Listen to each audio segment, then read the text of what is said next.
Bagaimana memberikan ukuran komentar-komentar masyarakat di sosial media yang kemudian bisa langsung disemprit oleh polisi? Oke.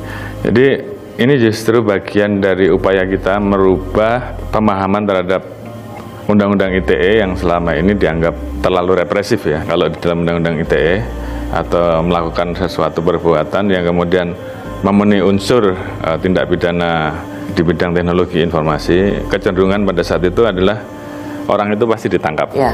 Tangkap, baru kemudian langkah kepolisian seperti apa. Memang ada alasan-alasan pada saat itu bahwa kenapa harus ditangkap, karena memang dinamika di teknologi informasi itu kan memang prosesnya kan cepat, sehingga mau tidak mau polisi juga harus turun, tangkap dan mengamankan barang bukti. Nah tentunya ini kan kemudian capnya adalah polisi represif, khususnya terhadap Undang-Undang ITE. Nah kita coba untuk kemudian merubah itu dengan memberikan peringatan, memberikan sosialisasi.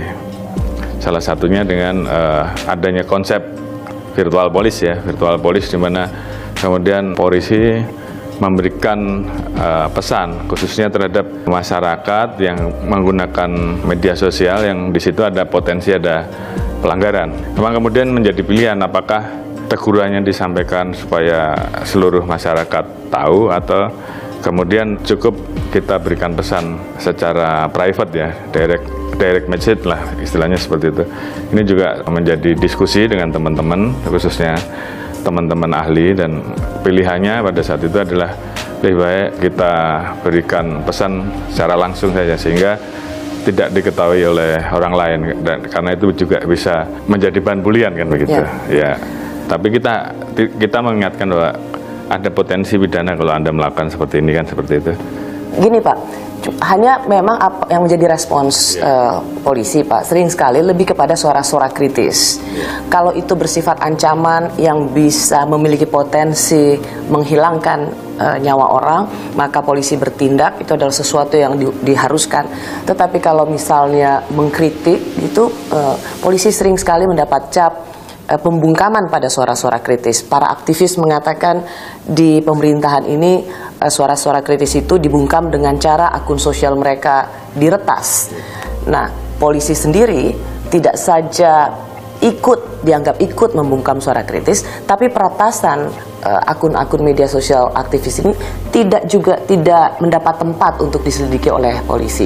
Apa penjelasannya Pak? Sebenarnya sih terkait dengan peristiwa-peristiwa peretasan beberapa waktu yang lalu, kita memberikan ruang untuk yang dirugikan atau masyarakat yang dirugikan untuk melaporkan, dan saya kira semuanya mendapatkan hak yang sama ya, karena memang kita tidak boleh membeda-bedakan sebagaimana prinsip equality before the law. Tapi kecenderungannya selama ini agak kurang. Kita sudah buka ruang, tapi mereka tidak melapor.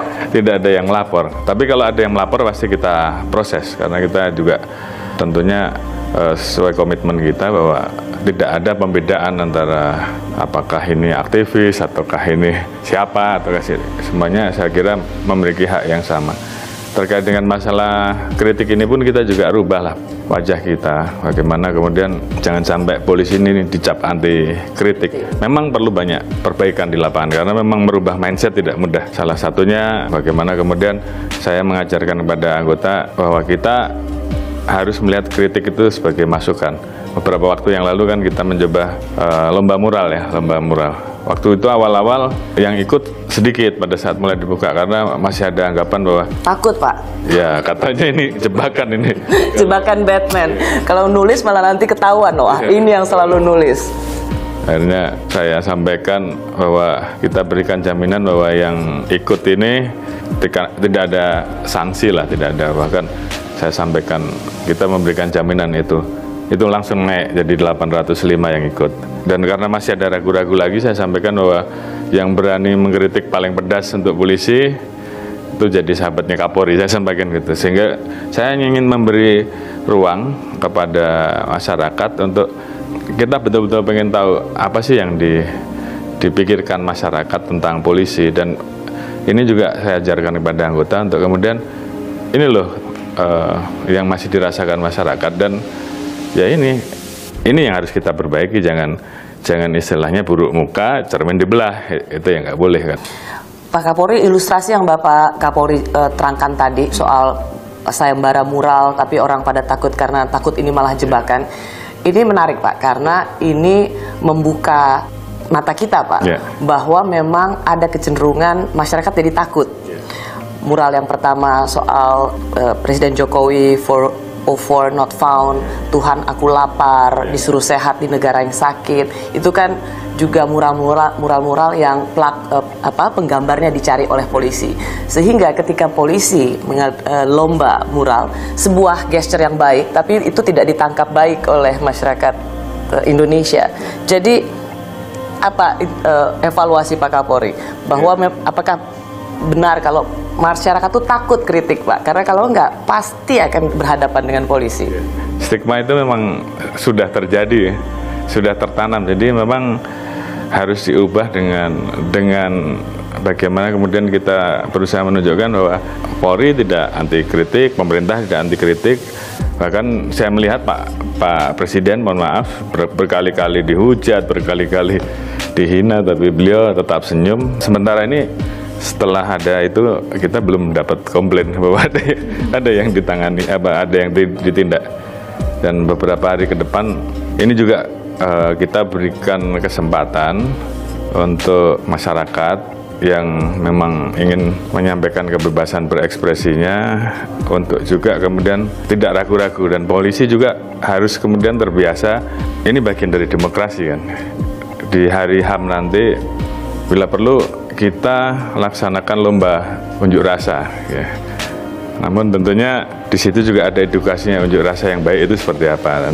Saya tentunya akan undang teman-teman dari juri yang profesional, yang independen, yang kemudian akan menilai isi unjuk rasanya apa. Terserah, mau bicara tentang polisi boleh, bicara tentang pemerintah boleh, karena kan itu bagian dari kemerdekaan mengemukakan pendapat. Tapi paling tidak ada interaksi yang kemudian dibangun supaya masyarakat paham bahwa Polri tidak melarang hal-hal yang seperti itu. Kita berikan ruang ya.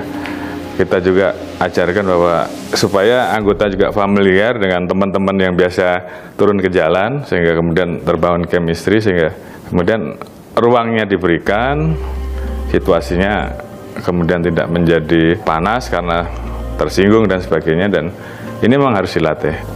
Pak Kapolri, apakah ini bagian dari evaluasi Bapak sebagai pimpinan Polri belajar dari waktu itu ada peternak telur di Blitar, lalu demonstrasi mahasiswa UNS, lalu kemudian juga tindakan yang sangat represif dari anggota polisi saat demonstrasi ulang tahun Banten yang membuat kita semua terkejut tindakan represif anggota polisi. Ini apakah respons Bapak ingin membuat lomba demo itu bagian dari evaluasi menyeluruh? Salah satunya adalah itu, supaya sebenarnya Polri ini kan sudah ada aturannya ya, protapnya untuk penanganan unjuk rasa itu seperti apa. Tentunya kalau unjuk rasanya damai, ya kita juga tahapannya juga ada. Kecuali itu anarkis, tentunya kita juga harus mengambil langkah-langkah pengamanan kan. Pak Kapolri, maaf saya potong.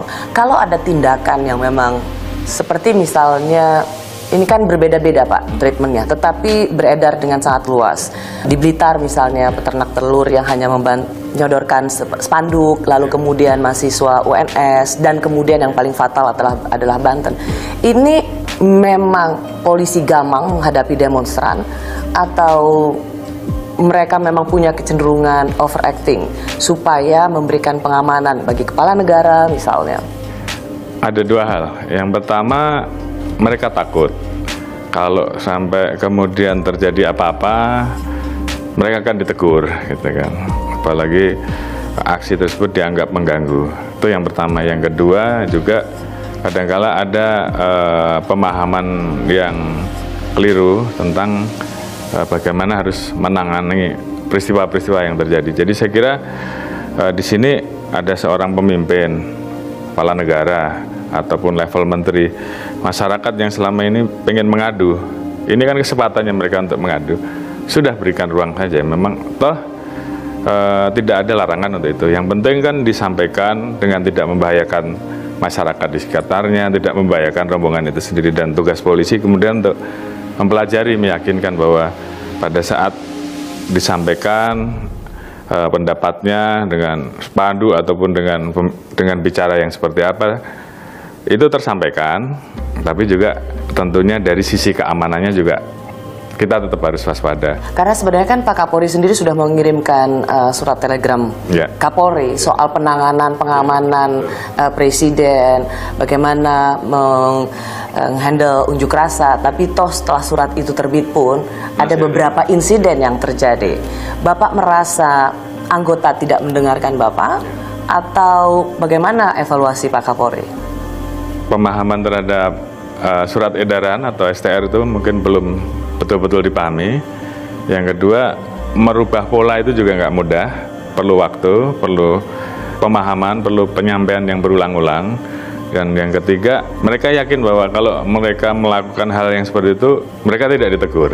Karena kan dianggap bahwa kok kamu sudah tahu ada begini, harusnya kan kamu alihkan, jangan ditempatkan di situ. Berarti kan ini ada potensi hal seperti ini kan memang kemudian membuat anggota kemudian lebih memilih lebih baik diamankan, daripada ditegur. Resiko kecil kan itu.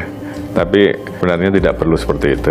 Ya, bagaimana Pak dengan kesaksian mahasiswa? Mereka sering sekali juga cara diamankan itu dengan cara ditampar, mereka kemudian mendapat kekerasan, termasuk yang paling fatal adalah di Banten itu. Saya kira kita juga sudah memberikan surat edaran, arahannya sudah jelas. Jadi bagaimana menangani unjuk rasa dengan benar. Ya, kalau kemudian terjadi kesalahan prosedur, apalagi tindakan yang berlebihan, ya tentunya supaya ini juga kemudian tidak terus berulang, tentunya kan harus ada punishment, harus ada teguran. Dan saya minta terhadap hal-hal seperti itu agar tidak ragu-ragu untuk diproses. Terutama jika tindakan yang dilakukan adalah tindakan represif dan tidak memberikan penghormatan kepada hak asasi manusia. Pak Kapolri tidak akan segan-segan untuk langsung menghukum anggota yang dalam tindakannya begitu represif dan melanggar HAM.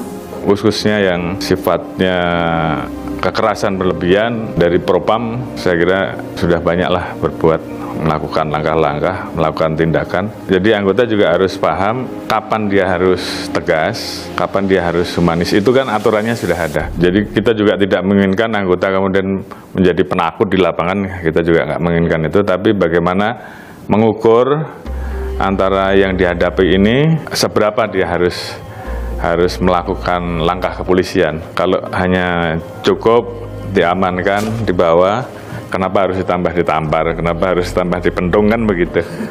Kan begitu aja. Tapi kalau tidak perlu ada tindakan berlebihan, ya, Pak, ya. Tapi kalau itu seorang pelaku kejahatan yang kemudian membahayakan orang lain, juga anggota tentunya kan juga dibekali dengan senjata, memberikan tindakan peringatan sebelum dia harus menembak ke orang itu. Itu semuanya kan sudah dilatih sebenarnya. Dan itu latihan dasar kita. Tinggal bagaimana kemudian di lapangan kita mampu mengendalikan diri, menghadapi masalah, dan kemudian penanganan yang tepat seperti apa.